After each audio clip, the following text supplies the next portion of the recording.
Chers auditeurs de Radio Taïwan International, Jean-Yves Vertebise, maître de conférence à l'Université catholique Fulun à Taïwan, va vous présenter l'émission Géopolitique en Asie. Chers auditeurs de Radio Taïwan International, bonsoir. Pour ce nouveau podcast de notre émission Géopolitique en Asie, nous allons proposer une analyse historique, géopolitique des événements qui se sont produits en Corée du Sud. Notre collègue à RTI, Lisa Dufour, a proposé aussi sur les ondes de RTI une revue de presse assez complète de l'événement, et les auditeurs qui sont intéressés pourront s'y reporter. Ici, nous allons proposer quelque chose d'un peu différent, en proposant aussi une interprétation qui, sur certains points, peut être un peu, je dirais, à contre-courant d'une lecture de ces événements. Alors, la première chose que je voudrais dire, c'est essayer de replacer cet événement sur le plan, en fait, général du devenir des démocraties.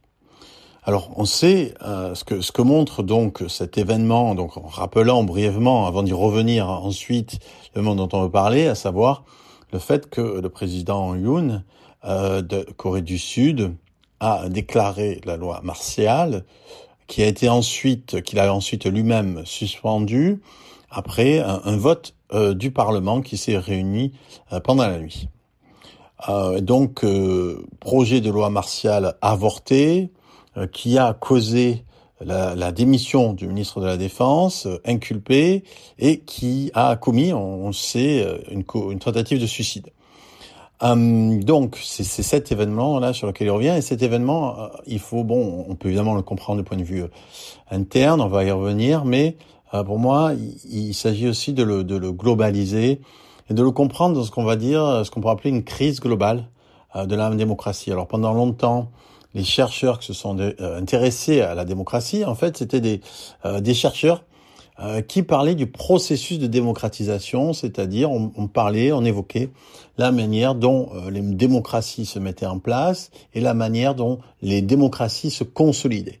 Donc on avait tout un discours sur ce qu'on appelle le processus de démocratisation qui a commencé en Europe, en France, aux États-Unis, qui s'est ensuite étendu au reste du monde avec la fin des royaumes, des royautés héréditaires en Europe, où soit la fin, soit leur isolation, on va dire disparition derrière l'émergence d'une démocratie parlementaire, et un pouvoir de plus en plus important donné au peuple via les élections, aux électeurs via les élections, avec en même temps l'abandon d'un régime censitaire qui permettait qui donnait le droit à l'élection, le droit d'élire simplement aux catégories les plus fortunées. Donc on a eu une démocratisation, le fait que le pouvoir n'était plus héréditaire, le fait qu'il y ait eu un vote, que ce vote n'était plus censitaire, que ce vote a été ouvert aux femmes.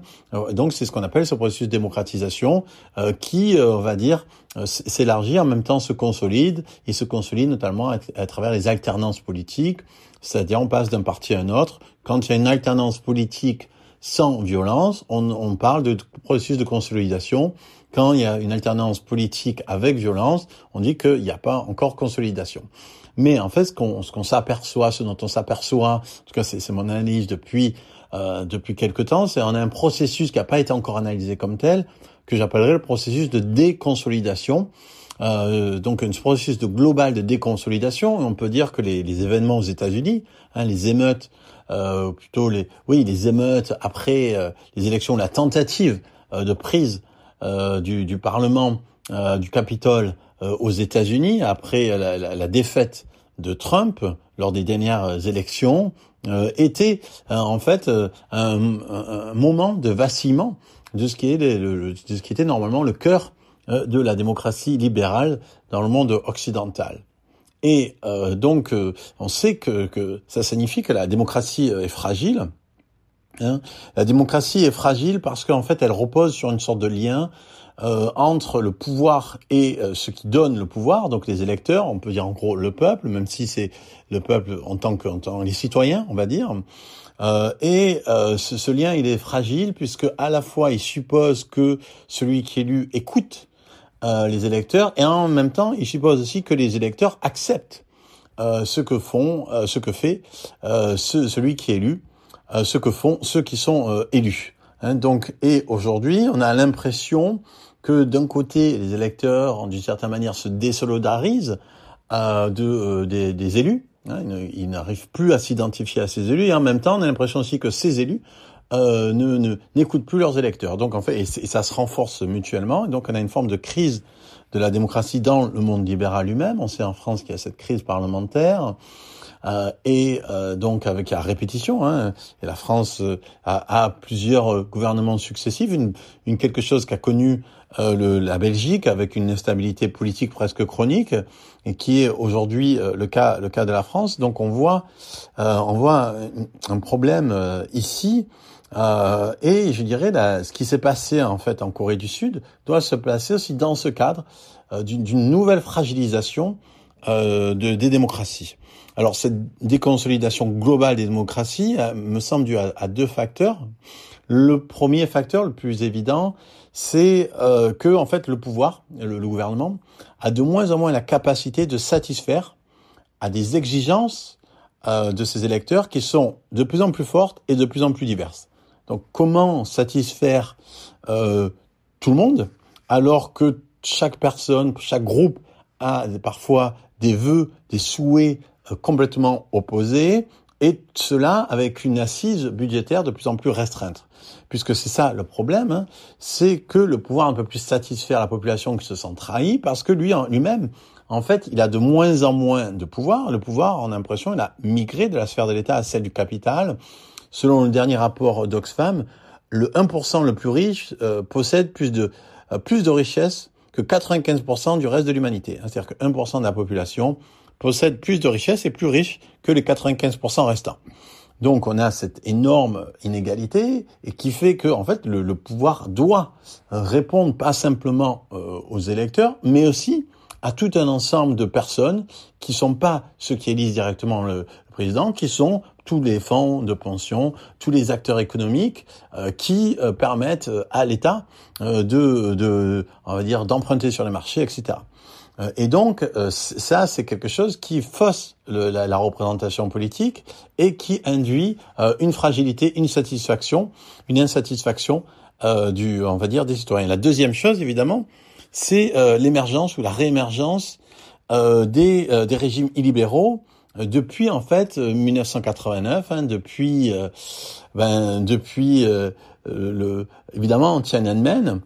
Tiananmen montre qu'en fait, alors que après Tiananmen, il va y avoir la chute du mur de Berlin. On va penser que la chute du mur de Berlin, c'est la fin du communisme, la fin du libéralisme, le triomphe des démocraties libérales. Mais en fait, quand on avait, donc c'est ce que disait Fukuyama, mais quand il avait dit ça, il n'avait pas tenu en compte du fait que la Chine avait déjà démontré le contraire. Et donc, on a en fait un double événement, et ce double événement, le problème, c'est qu'il est en fait conjugué. C'est-à-dire que on a l'émergence à partir de 1989, et notamment avec la Chine, de régimes autoritaires qui deviennent en même temps les relais du développement économique du monde. C'est-à-dire que la Chine a permis pratiquement un tiers de la croissance mondiale depuis 30 ans. Ce qui fait qu'elle est aussi responsable d'un tiers des émissions mondiales de CO2. Et donc, les forces du capital, qui biaisent la représentation démocratique, ont en même temps, d'une certaine manière, subventionné l'émergence de ces régimes illibéraux. Donc, on a ce double problème. Et ce qui se passe en Corée du Sud est un peu je dirais, au croisement de ces deux choses. Donc il faut, je pense, vraiment essayer de pas interpréter les événements en Corée du Sud de façon simple et comprendre ici qu'il y a ces deux forces qui agissent. Donc le 3 décembre 2024 à 22h25, Yoon Suk-yeol, président de Corée du Sud, a déclaré la loi martiale contre en reprochant le parti démocrate DPK de l'opposition de mener des activités anti-étatiques et de collaborer avec les communistes nord-coréens pour créer une dictature législative. Et l'ordre de loi martiale annule tous les rassemblements politiques, notamment ceux de l'Assemblée nationale. Donc ça s'apparente à une forme de coup d'État interne. Et là, il faut rappeler quelque chose, à savoir et on finira sur ça, sur cette première partie, à savoir, pour comprendre déjà un peu ça, à savoir que aucun président de Corée du Sud n'a fini son mandat de façon tranquille et heureuse. Il y a eu une forme de panique de Yoon Suk-yeol qui va falloir un peu essayer de comprendre de façon un peu plus développée, et on verra.